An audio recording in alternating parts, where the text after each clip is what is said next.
எல்லாருக்கும் வணக்கம். எல்லாரும் எப்படி இருக்கீங்க? வணக்கம். சாரி, எல்லாரும் எப்படி இருக்கீங்க? சாரி, கொஞ்சம் லேட் ஆயிடுச்சு.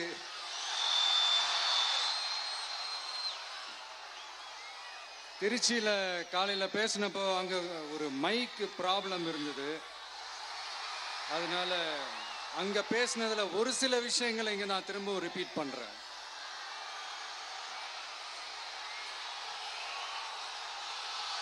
அந்த காலத்துல போருக்கு போறதுக்கு முன்னாடி போர்ல ஜெயிக்கிறதுக்காக குலதெய்வம் கோயிலுக்கு போய் சாமியை கும்பிட்டு தான் போருக்கு போவாங்களாம். அந்த மாதிரி அடுத்த வருஷம் நடக்க போற ஜனநாயக போருக்கு தயாராகிறதுக்கு முன்னாடி நம்ம மக்களை அதாங்க உங்க எல்லாரையும் பார்த்துட்டு போலான்னு வந்திருக்கிறேன். இங்க என்ன பார்க்க வந்திருக்கிற என்னுடைய அம்மாக்கள், அக்கா தங்கைகள், அண்ணன் தம்பிகள், நண்பர்கள், நண்பிகள், உங்க எல்லாரையும் பார்க்கும்போது மனசுக்குள்ள ஒன்னே ஒண்ணுதான் தோணுது. உங்களோட இந்த அன்புக்காக எவ்வளவு பெரிய உயரத்தையும், எவ்வளவு பெரிய வருமானத்தையும், எவ்வளவு பெரிய வசதியையும் தூக்கி எறிஞ்சிட்டு வரலாங்க. உங்களோட இந்த அன்பை விட, இந்த பாசத்தை விட, உங்களை விட எனக்கு இந்த உலகத்துல வேற எதுவுமே பெருசா தெரியல. ஒரு சாதாரணமா இருந்த ஒரு விஜய இந்த உயரத்துல தூக்கி வச்சு கொண்டாடிக்கிட்டு இருக்கிறீங்க. உங்க வீட்டுல ஒருத்தனாவே ஆக்கிட்டீங்க, உங்க சொந்தக்காரனாவே ஆக்கிட்டீங்க. என்னங்க பெரிய பணம் வேணுங்கிற அளவுக்கு பார்த்தாச்சு. அரசியலுக்கு வந்துதான் நான் பணம் சம்பாதிக்கணுமா என்ன? அதுக்கு கொஞ்சம் கூட அவசியமே இல்லை. எனக்கு எல்லாத்தையும் எல்லாமும் கொடுத்த உங்களுக்காக உழைக்கிறத தவிர எனக்கு வேற எந்த எண்ணமும் எந்த வேலையும் இல்லை.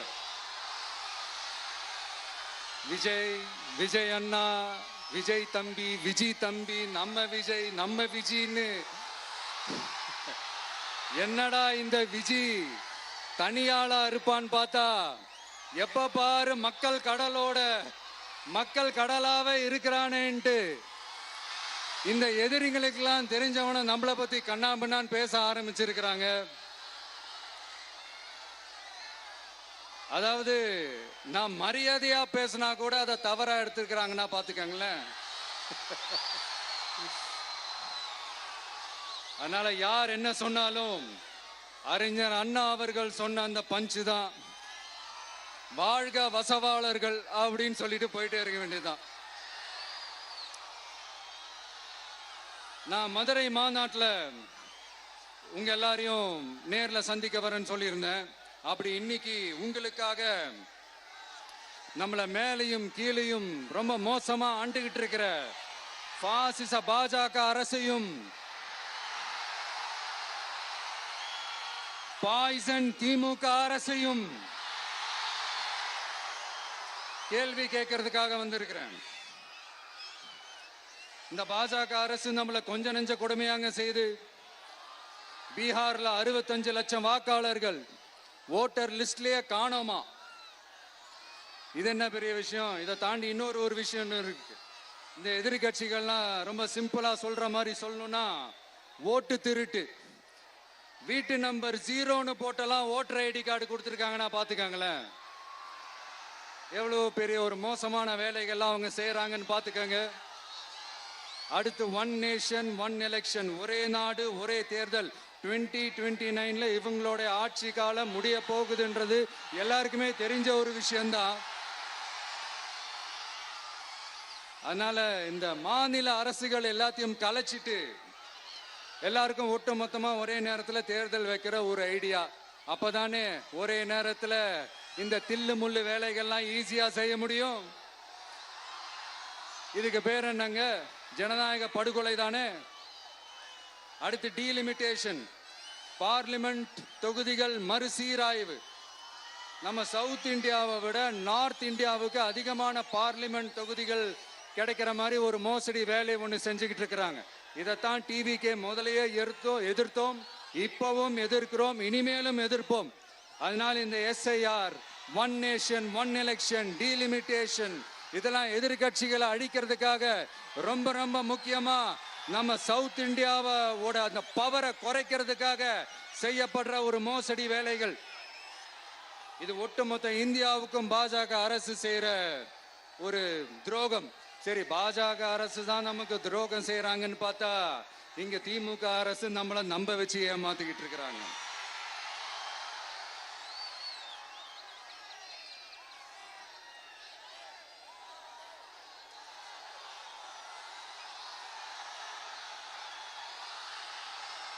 கிட்டத்தட்ட நானு நீங்க எல்லாருமா சேர்ந்து தான் இவங்க நல்லது செய்வாங்கன்னு நினைச்சு தேர்ந்தெடுத்தோம். ஆனா நீங்க பாத்தீங்கன்னா, thank you, I love you, thank you thank you thank you. நீங்க பாத்தீங்கன்னா ஒரு 505 தேர்தல் வாக்குறுதிகளை நமக்கு தமிழ்நாட்டு மக்களுக்கு கொடுத்தாங்க. அதுல எத்தனை வாக்குறுதிகளை இந்த திமுக கவர்மெண்ட் நிறைவேற்றிருக்கு?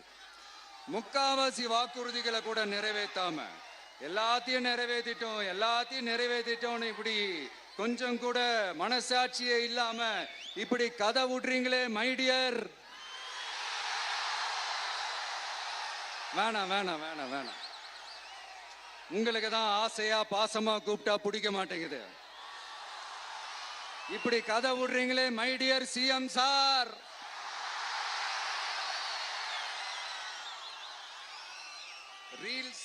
ரீல்ஸ் வேற, ரியாலிட்டி வேற நீங்களே சொல்லிட்டு இப்ப நீங்க விடுறது அம்பட்டும் ரீல்ஸ் தான். அதுல எல்லாம் பாதியில அருந்தும் போயிடுச்சு. அப்படி அருந்து போன ரீல்ஸ் எல்லாம் கொஞ்சம் என்னன்னு பாப்போமா? கேஸ் சிலிண்டருக்கு மானியமா 100 ரூபாய் தரேன்னு சொன்னீங்களே, தந்தீங்களா? 1000 ரூபாய் ஒருத்தர் விடாம எல்லா பெண்களுக்கும் தருவேன்னு சொன்னீங்களே, தந்தீங்களா? டீசல் விலையில மீதி இருக்கிற 3 ரூபாய் குறைப்பேன்னு சொன்னீங்களே, குறைச்சிங்களா? நீட்டு தேர்வை ரத்து செய்வோம்னு சொன்னீங்களே, ரத்து செஞ்சீங்களா? கல்வி கடனை ரத்து செய்வோம்னு சொன்னீங்களே, ரத்து செஞ்சீங்களா?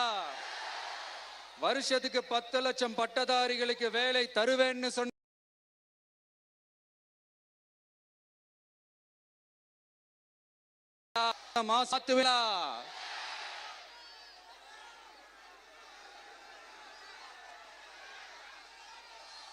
மீனவர்களை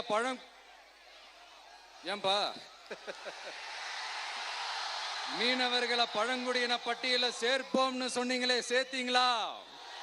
மீனவர்களுக்கு 2 லட்சம் வீடுகள் கட்டித்தரப்படும் சொன்னீங்களே, கட்டி தந்தீங்களா? அனைத்து மீனவ கிராமங்களிலும் மீன் உலர்த்தும் தளம் அமைக்கப்படும் சொன்னீங்களே, அமைச்சு கொடுத்தீங்களா? நெசவாளர்களுக்கு கூட்டுறவு சங்கத்துல கொடுக்கிற கடனுக்கு வட்டி 12% இருந்து 8% குறைக்கப்படும் சொன்னீங்களே, குறைச்சிங்களா? ஆட்டோ ஓட்டுறவங்களுக்கு சொந்த ஆட்டோ வாங்க 10,000 மானியம் வழங்குவோம்னு சொன்னீங்களே, வழங்குனீங்களா? அரசு ஊழியர்கள் ஆசிரியர்களுக்கு ஓல்டு பென்ஷன் ஸ்கீம் கொண்டு வருவேன்னு சொன்னீங்களே, கொண்டு வந்தீங்களா? பகுதி நேர ஆசிரியர்களுக்கு பணி நிரந்தரம்னு சொன்னீங்களே, செஞ்சீங்களா? சத்துணவு மற்றும் அங்கன்வாடி பணியாளர்களுக்கு அரசு பணி உறுதின்னு சொன்னீங்களே, செஞ்சீங்களா? முதியோர் உதவித்தொகை 1500 ரூபாய் தருவேன்னு சொன்னீங்களே, தந்தீங்களா? தமிழகத்தில் இருக்கும் வேலை வாய்ப்புகள்ல 75% தமிழர்களுக்கு சொன்னீங்களே, தந்தீங்களா? 3 லட்சத்தும் மேல் இருக்கிற காலி பணியிடங்கள் நிரப்பப்படும் சொன்னீங்களே, நிரப்புனீங்களா? தூய்மை பணியாளர்கள் பணி ஊதியம், ஓய்வூதியம் போன்ற கோரிக்கைகள் நிறைவேற்றப்படும் சொன்னீங்களே, நிறைவேற்றினீங்களா? மக்கள் நல பணியாளர்களாக 25,000 பெண்கள் நியமிக்கப்படுவார்கள் சொன்னீங்களே, நியமிச்சீங்களா? ரேஷன் கடையில மீண்டும் உளுந்து வழங்கப்படும் சொன்னீங்களே, கொடுத்தீங்களா? அனைத்து அரசு வேலை வாய்ப்புகளிலும் பெண்களுக்கு 40% முன்னுரிமை வழங்கப்படும் சொன்னீங்களே, கொடுத்தீங்களா? 35 வயதுக்கும் மேற்பட்ட திருமணமாகாத ஆதரவற்ற பெண்களுக்கு கல்வி தகுதிக்கு ஏற்ப அரசு வேலை வழங்கப்படும் சொன்னீங்களே, வழங்கினீங்களா?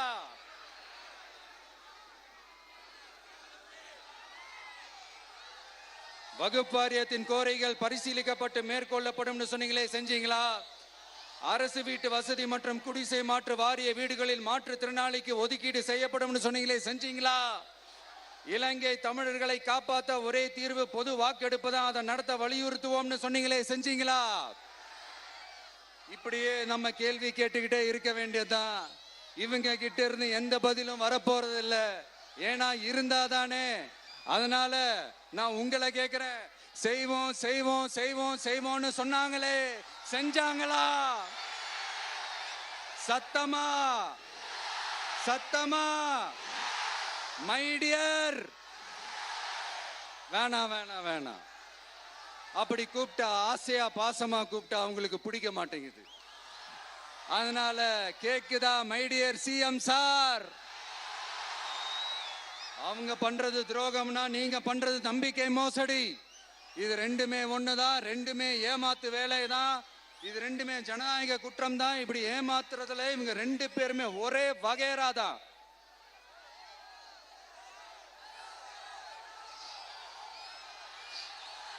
முந்தானேத்து வரைக்கும் ஒன்றிய பிரதமர், இப்ப இந்திய பிரதமர்.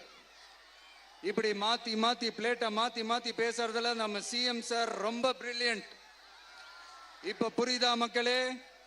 மறைமுக உறவுக்காரர்கள்னு நாம ஏன் சொல்றோம்னு. சரி, இப்ப நம்ம அரியலூர் மாவட்டத்துக்கு வருவோம்.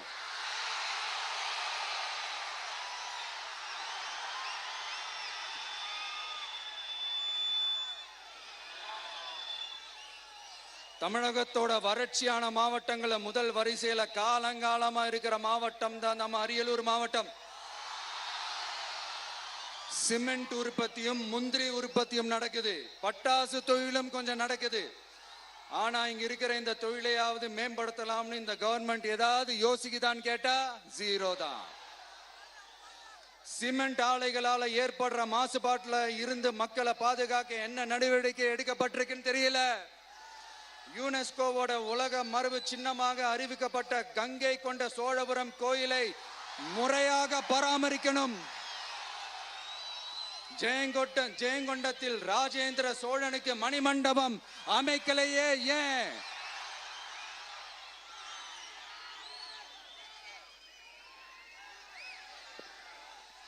மருதையாத்தோட குறுக்க வாராணவாசி தடுப்பணை கட்டுறதை பத்தி 4 வருஷமா கண்டுக்கலையே ஏன்?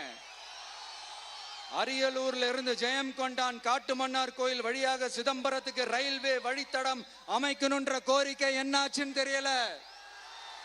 ஜெயங்கொண்டத்திலிருந்து கும்பகோணத்திற்கு ரயில்வே வழித்தடம் அமைக்கணும்ன்ற கோரிக்கை என்னாச்சுன்னு தெரியல. அரியலூர்னாலே முந்திரி உற்பத்தி தான் பிரதானம்.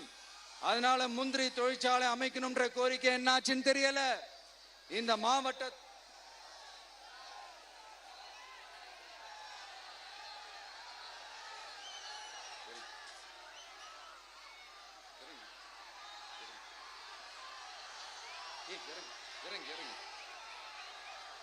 தம்பி இறங்கு, தம்பி இறங்கு, ப்ளீஸ் ப்ளீஸ் ப்ளீஸ் இறங்கு.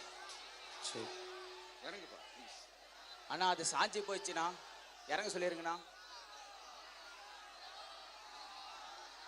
விஜயண்ணா சாஞ்சி போச்சுண்ணா, அது இறங்க சொல்லிருங்கண்ணா.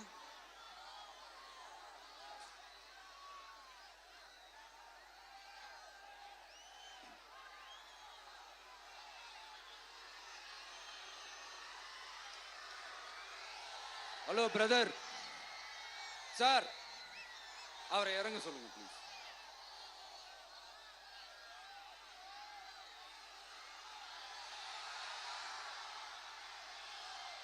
இந்த மாவட்டத்தை சேர்ந்தவர் போக்குவரத்து அமைச்சராக இருந்தும் போதுமான பேருந்து வசதி இல்லையே ஏன்?